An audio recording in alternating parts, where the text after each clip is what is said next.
오늘도 행복하세요. 오자유세상의 연성 목사입니다. 오늘은 마태복음 25장 1절로 13절에 있는 말씀을 중심으로 해서 두드려도 열리지 않는 문이라고 하는 제목으로 잠시 은혜를 나누고자 합니다.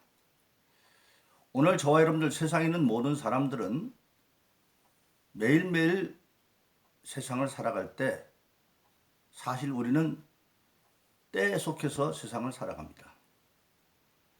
어떤 때는 내가 정해놓고 이제 그에 따라서 사는 시간이 있는가 하면, 그러나 내가 정하지 못하고 이미 정해진 시간에 정해진 때에 내가 맞춰가야 할 그런 때가 더 많이 있습니다. 예를 들어서 직장에 다니는 사람들이 자기 마음대로 출퇴근 시간을 정하는 것이 아니라 출근 시간도 퇴근 시간도 정해져 있고 거기에 맞춰 가야 되고, 또 어떤 사람들이 멀리 타지를 갈 때 만일 기차를 타고 어디 멀리 여행을 간다고 한다면 기차 시간은 내가 정하는 것이 아니라 정해진 시간에 내가 맞춰서 가야만 되는 것입니다. 그래서 우리가 세상을 살다 보면 내가 정해놓고 할 수 있는 때가 있는가 하면 정해진 시간에 내가 맞춰가야 할 때가 있습니다. 그런데 우리 모든 신앙인들이 항상 알아야 될 것은, 궁극적으로 성경에 보면 하나님께서 결정적으로 정해놓은 때가 있다고 하는 사실입니다. 근데 그 하나님이 정한 때는 아무도 모릅니다. 그래서 마태복음 24장 36절에 보면 예수님께서 그 제자들에게 종말의 때를 준비하라고 할 때 그렇게 말씀하십니다. 그날과 그때는 아무도 모르나니 하늘의 천사들도 모르고, 그리고 아들도 모르고 자기도 모르고 오직 아버지만 아신다, 그렇게 말씀하고 있습니다. 그래서 우리는 그 하나님을 역사의 주관자, 하나님은 자기를 말할 때 나는 알파 오메가다, 궁극적으로 모든 것의 시작과 끝이 하나님께 있음을 말씀하고 있습니다. 그래서 오늘 저와 여러분들 모든 신앙인들은 궁극적으로 결정적인 하나님의 시간에 우리가 그 하나님의 기준에 맞는 신앙의 삶이 될 수 있도록 준비하며 세상을 살아가지 않으면 아니 되는 것입니다. 그 하나님의 때가 이르르면 때로 보면 선택의 때가 되어 있습니다. 그 선택의 때가 되면 선별되는 역사가 있습니다. 우리가 성경 보면 우선 가라지와 참 보리의 비유가 있습니다. 가라지, 보리 같지만 보리가 아니죠. 가짜죠. 그걸 또 때가 되면 그건 먼저 뽑혀서 불살라지고, 또 종은 똑같은데 내용이 갖췄느냐 안 갖췄느냐 해서 비유드는 때도 있습니다. 마태복음 3장 12절에 보면 타작 때가 이르르면 똑같은 곡식이지만 타작하는 자가 마당을 정하게 해서 알곡은 모아서 곡간에 들이고 쭉정이는 불에 사른다. 그래서 보리라고 한다면 똑같은 보리는 보리인데 나중에 타작할 때 보니까 잘 여물어서 알곡이 된 이삭이 있고, 그렇지 못하고 쭉정해 둔 게 있다고 한다면 같은 보리는 보리지만 궁극적으로 보리의 목적은 줄기에 있는 것이 아니라 곡식에 있기 때문에 알곡은 곡간에 들이지만 쭉정이는 불에 태워버리고 마는 것입니다. 오늘 본문의 말씀 마태복음 25장 1절로 13절에도 그런 한 예가 잘 나타나 있습니다. 예수님이 친히 비유로 하신 말씀이죠. 우리가 영적으로 어떻게 준비되느냐 하는 것을 말씀하고 있는데, 예수님은 혼인에 대해서 비유하고 말씀이 있습니다. 어떤 열 처녀가 있는데 혼인잔치에 초대를 받았습니다. 여러 차례 말씀을 드렸습니다마는 이스라엘의 혼인은 3단계로 주신다고 그랬죠. 처음 이제 여자아이와 남자아이가 서로 아는 집에서 태어나면 어렸을 때 두 부모가 모여서 얘들 크면 부부로 짝지어주자 하고 약속하는 게 약혼입니다. 그리고 그 약혼한 아이와 여자아이와 남자아이는 어려서부터 서로 감정을 공유할 수 있도록 가까이 지내게 하고 그들이 성령이 되어져서 이제 결혼 정령이가 되어지면 다시 그 청년과 처녀와 양가 가족이 모여서 이제 다시 한번 점검을 해보면 변함이 없으면 그때 정혼을 하고 예수님의 부친 마리아가 요셉과 정혼할 때가 바로 그런 겁니다. 그때 정혼을 하면 법적으로 이미 부부입니다. 그러나 아직 합방을 하지 않습니다.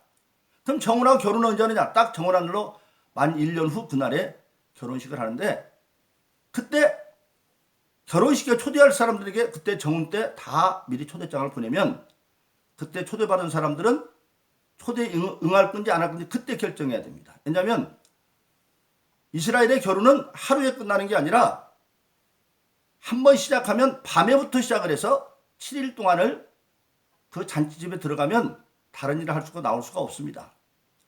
그렇기 때문에 그 잔치에 초대에 응한 사람은 그 1년 후에 7일 동안을 위해서 미리 할 거 다 해놓고 그날을 비워놓아야 되기 때문에 미리 허락 여부를 결정해야 됩니다.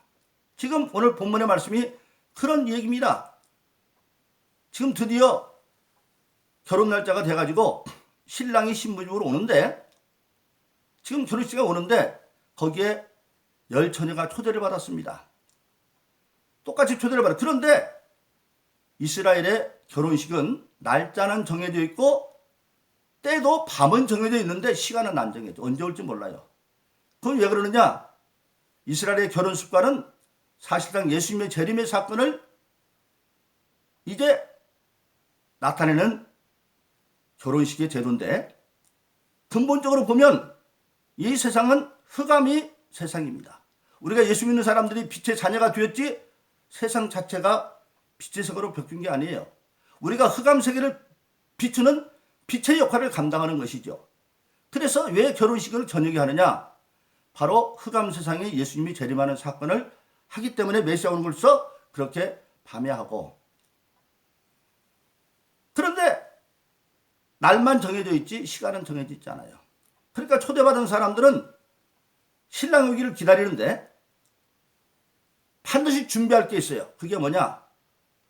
결혼식장에 들어가면 7일 동안 밖에 못 나오기 때문에 밤마다 자기 앞에 희원을 등과 그 기름이 준비하는데 그거는 초대받은 자가 준비해야 되고 나머지 것은 다 결혼식장에 준비가 되어져 있는 것이죠. 만일 그 기름 등불이 준비되지 않으면 그 결혼을 모여서 쫓겨나서 돌맞아 죽을 수도 있어요. 지금 그런 상황입니다. 그런데 밤이 깊어도 신랑이 오지 않으니까 인간은 한계가 있으니까 10처녀가 다 꾸벅꾸벅 조는데 그때 멀리서 신랑이다 하고 외치는 소리가 옵니다. 성경도 그렇죠. 주님께서 재림할 때 구원받기 합당한 자에게는 도적처럼 임하지 않습니다. 네? 그러니까 소리가 났어요. 자 이제 육신은 피곤해서 자고 있어요. 예수님조차도 공생애 중에 그 풍랑에 섞이는 배를 타고 있을 때 고물돼서 본인이 주무시잖아요. 육신은 한계에서 잘 수 있어요. 그런데 그때 영적으로 준비되어 있으면 신랑이다 하는 소리가 들리게 되어 있어요. 아 그런데 다 10처녀가 후벅후벅 졸고 있었는데 10처녀 가운데 5처녀는 등에도 불을 켜서 들고 있었고 앞으로 7일 동안 자기 상 앞에 켤 기름을 위해서 기름통에도 기름이 준비되어 있었는데 5처녀는 초대도 똑같이 받았죠. 그런데 등잔불에는 기름이 있어 불이 켜져 있는데 기름통에는 기름이 없어요. 그러니까 막 가져가려고 그러니까 옆에 있는 친구 5처녀에게 기름 좀 빌려줘. 그러니까 안 돼. 빌려주면 나도 모자라. 왜? 지금 당장 뿐이면 빌려주겠는데 앞으로 7일 동안 이거 내가 쓰려고 통에 가져갔으니까 너는 빨리 시장에 가서 사오는 게 낫겠다. 그래서 기름통에 기름 주문의 처녀들이 시장에 가서 사왔습니다. 돈은 있었다는 얘기죠. 근데 이미 와보니까 결혼식은 시장이 되었고 문은 닫혀 있어요. 그러니까 그들이 밖에서 문을 열어주세요. 내가 누구누구입니다. 그러니까 안에서 나는 너를 알지도 못한다. 초대까지 받았지만 온전히 준비하지 못한 그들을 알지 못한다. 그래서 그는 문 밖에서 들어가지를 못합니다. 바로 이걸 뭘 말하고 있습니까? 초대받은 것도 공통점이고 준비한다고 했는데 5은 온전히 준비하고 5은 반쯤만 준비한 겁니다. 이게 신앙생활의 자세입니다. 오늘 많은 신앙생활하는 사람들이 양다리 걸치면 신앙생활합니다. 세상에도 한 다리 걸치고 땅에도 한 다리 걸치고 신앙도 교회도 한 다리 걸치고, 그래서 온전한 준비하지 않는 사람들이 많이 있어요. 그렇기 때문에 신앙인들이 가장 경계할 게 바로 뭐냐? 요한일서 2장 10절로 17절은 신앙인들은 반드시 이 세상이나 이 세상에 있는 것들을 사랑하지 말아라. 누구든지 이 세상을 사랑하면 아버지의 사랑이 그 안에 있지 않냐고. 이 세상에 있는 이상 것들은 다 육신의 정욕과 안목의 이상의 자랑이니, 육신의 정욕, 자기 분깃 이상의 것을 가지려고 하는, 선악과를 먹으면 안 되는데 마귀의 게임을 받으니까 먹음직하고 자기 분깃 가지려고 하고 보암직하고 세상에 잘 보이려고 하는, 하나님께 인정받는 것이 아니라 세상에 인정받으려고 하고, 그리고 이상의 자랑, 궁극적으로 선악과 따면 네가 하나님처럼 되어 지혜로워진다고 그러니까 세상에서 왔다 가들려고 하는 그러한 정욕들인데, 그것들은 하나님께로 온 게 아니고 다 세상으로 온 것이고, 왜 그것을 사랑하지 말느냐? 그건 다 지나가는 것들이다. 없어지는, 세상도 지나가고 그것들도 다 세상의 중도 지나가는데 오직 하나님께는 영원하다, 그렇게 말하고 있습니다. 그래서 우리 신앙생활하는 사람들은 가장 중요한 게 바로 뭡니까? 늘 이 세상의 한계를 알죠. 이 하늘과 땅은 없어질 거라고 그랬죠. 시편 100편에 보면 하늘과 땅은 없어지고, 어떻게 없어지느냐? 이사야서 51장은 하늘은 영처럼 사라지고 땅은 옷처럼 헤어지고, 베드로후서 3장 7절에 보면 오늘 하늘과 땅은 큰 심판에 불사르기 위해서 잠시 보관된 것에 불과하고, 그리고 계시록 20장 11절에 보면 이미 하늘과 땅은 간 곳이 없습니다. 다 없어지는 것. 그런데도 당장 눈에 보이는 것에 사로잡혀서 그렇게 가면 그것은 다 없어지기 때문에 허망해지고 말아버리는 거예요. 그래서 정말 참 신앙인들은 항상 세 가지를 명심해야 됩니다. 우리가 땅에 있지만 영적인 시민은 하늘의 시민을, 빌립보서 3장 20절처럼 너희의 시민권이 하늘을 알지 못하느냐. 그리고 우리는 땅에서 예수님을 구원받는 순간에 각자 나름대로의 직분을 받는데, 그것이 고린도서 12장에 보면 4절로 6절에 보면 성령절에서 은사는 같고 직임은 전에 주는 같으며 역사는 역시 역사는 하나님은 한 분이다. 하나님의 역사에 동참해서 예수로부터 각자 직분을 받고 그리고 성령의 은사를 받아서 감당하게 되어지는데, 그때 우리가 중요한 게 바로 뭡니까? 내가 그리스도의 사실로서 어느 날에 어떤 사실인지 모르지만 맡겨진 직임대로, 그리고 맡은 자가 구할 것은 충성이니라 군인 정신으로 생활에 얽매이지 않냐고. 디모데서 2장에 있는 것처럼 군사로 임명받은 자는 생활에 얽매이지 않으니 이는 군사로 임을 기쁘게 하려 합니다. 생활 때문에 하나님의 일을 뒤로 미루지 말아라. 그러면 생활을 초월해서 하다 보면 사실은 생활은 하나님이 책임져 주겠다는 겁니다. 왜냐하면 사람이 군대 가면 먹을 거 걱정 안 합니다. 국가가 먹여주고, 입을 거 걱정 안 합니다. 국가에서 주고, 잠잘 자리 걱정 안 합니다. 다 막사가 있습니다. 그런데 세상에서는 국가의 재정이 부족하니까 집에 있을 때보다 먹고 자고 입는 것이 못할지 모르지만, 그러나 우리 하나님이 재정이 부족한 것입니까? 하나님은 무에서도 유를 만들어 필요하면, 그러니까 생활에 얽매이지 않고 하나님 일을 하면 하나님이 생활에 얽매이지 않게 해주는 거예요. 그것이 바로 마태복음 6장 33절이죠. 예수님이 너희는 먼저 그 나라와 그 일을 구하면 모든 건 더해준다. 먹고 입고 마시는 건 걱정하지 말아라. 하나님이 다 그걸 알고 있다. 바로 그렇습니다. 그래서 나는 하늘의 시민이요 그리스도의 사신이요 하나님의 군병답게 살아가는 겁니다. 그것이 언제든지 주님 오시도 들림받을 준비하고 있는 것이죠. 그래서 우리가 잘 아는 처럼 바울은 항상 그런 영적 정상만 있었습니다. 그는 정말 주님보다도 더 멀리 보냄받은 자로 복음을 전하는 자가 되었지만, 그러나 항상 그런 자기를 살펴서 고린도서 9장에 보면 내가 전파하고 나면 버림을 두렵다고 자기를 살피고, 그리고 빌립보서 3장에서는 항상 자기 상태를 나는 완성론자가 아니다. 잡았다고도 생각하고 이뤘다고도 생각하고 오직 그리스도에게 잡힌 바 되어 주님을 보고 달려가는 존재에 불과하다. 그렇게 말하고 있고, 마침내 그가 로마에서 순교를 앞에 놓고 디모데후서 4장에 이르러서야 그는 자기 신앙의 승리를 선언합니다. 얼마 아니면 순교당하는데 그 순간에 자기는 자기 신앙을 돌이키면서 뭐라고 말합니까? 내가 달려갈 길을 다 달려가고 걸어가지 않아서 달려가고, 그런데 그 길은 선한 싸움을 싸우고, 아까 세상에 있는 것들, 육신의 정욕과 안목 지식의 자랑, 그런 것들과 싸우고, 그리고 믿음을 지켰으니 이제 이유는 나에게는 의의 멸류관만 있다. 이것은 나뿐만 아니라 예수 나타나시기를 사모하는 모든 자에게 허락된 것이다. 그렇게 말씀하고 있는 것입니다. 그러므로 저와 여러분들은 생활의 현장에서 항상 언제 주님 오시는지 할지라도 그날과 그때를 우리는 모르니까 준비된 자로, 여기는 반쯤만 준비해서 나중에 시장 가서 돈이 없은 것도 아니잖아요. 기름 사가지고 이면 문은 닫혀서 두드려도 열어지지 않습니다. 문 밖에서 슬피를 갖는 역사, 버림받는 역사가 일어나고 있는 것입니다. 그러므로 사랑하신 여러분, 오늘처럼 신앙생활할 때 중요한 것은 생활의 현장에 있대 영적으로 늘 깨어서 그 생활 일보다도, 세상 일보다도 하나님과 주님을 먼저 하는, 그래서 우리가 잘 아는 궁극적으로 마태복음 24장 40절로 41절에 보면 들림받는 순간은 생활의 현장입니다.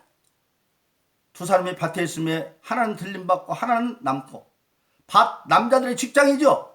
직장에서 일하고 있지만 그러나 그들은 영적으로 깨어 있어서 영적으로 준비다. 하나님과 그 일을 먼저 구하는 자가 되어져서 들림받고, 또 두 여자가 뱃다를 걸고 있으며 하나는 들림받고 하나는 남고, 여자들의 가정사람에서도 똑같은 주제가 있는 것 같지만 영적으로 항상 하나님을 우선하고 준비되어 있는 자는 들림받는다고 하는 사실입니다.